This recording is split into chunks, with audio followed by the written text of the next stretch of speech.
So most of the people that are looking into compact point-and-shoot cameras are usually doing so for 3 reasons. The convenience of having such a small camera that's easy to travel with, the ease of use and simplicity of pointing and shooting without having to get knee-deep into camera settings, and lastly, the lower price of many compact cameras in comparison to their larger and more professional counterparts. But unfortunately, these compact cameras also come with compact sensors, which means that the image quality is just a few steps above what you can get with a decent smartphone. So in this video, I'll give you my 5 compact camera recommendations that have minimal compromise when it comes to image quality. I'll leave links in the description below to all the cameras that I'm going to discuss, and if any new or better cameras come out after I publish this video, then I'll try my best to remember and update the links. So first, let's talk about the Canon G7X Mark III. It's currently priced at about $650. The G7X Mark III has a 20 megapixel 1-inch sensor, giving you high resolution photos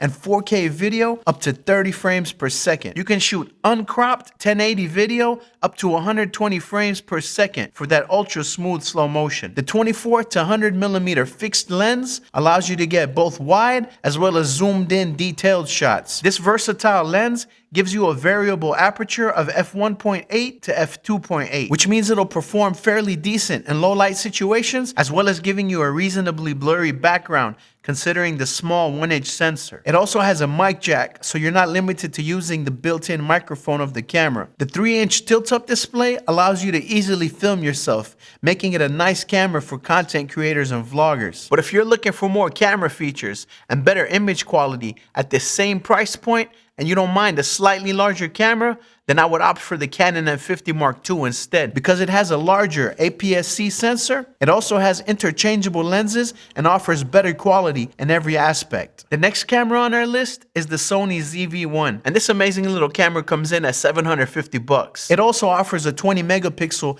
1-inch sensor, which will give you sharp photos and much sharper video than the G7X Mark III. The 4K footage is oversampled, and the 1080 allows you to film up to 120 frames per second for super slow motion. It has a fixed 24 to 70 millimeter f1.8 to 2.8 variable aperture lens, which yields sharp and detailed images. Sony cameras tend to do a little bit better in low light than Canon cameras, whereas Canon cameras are known to have nicer colors.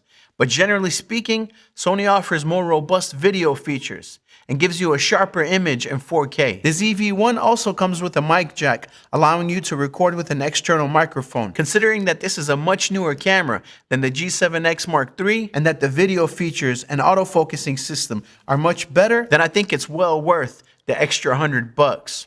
And the next 2 cameras on our list are very interesting options. Although they're interchangeable lens cameras with large APS-C size sensors, they're still very small cameras, and that's why I classify them as compact point-and-shoot cameras. The fact that you're able to swap lenses means that you're much less likely to outgrow these cameras over their fixed lens counterparts. So the first one is the Canon M6 Mark II. It comes in at $850 and has a 33 megapixel sensor along with Canon's famous dual pixel autofocusing system. It has a 3-inch tilt-up touchscreen, so it's great for vlogging and content creation. You can also buy an optional EVF if you prefer that over the LCD display. The 4K footage and high-res photos that are coming out of this camera aren't that much different to what comes out of other Canon cameras priced in the $2,000 to $4,000 range. It's a very well-rounded camera, great for photographers and videographers alike.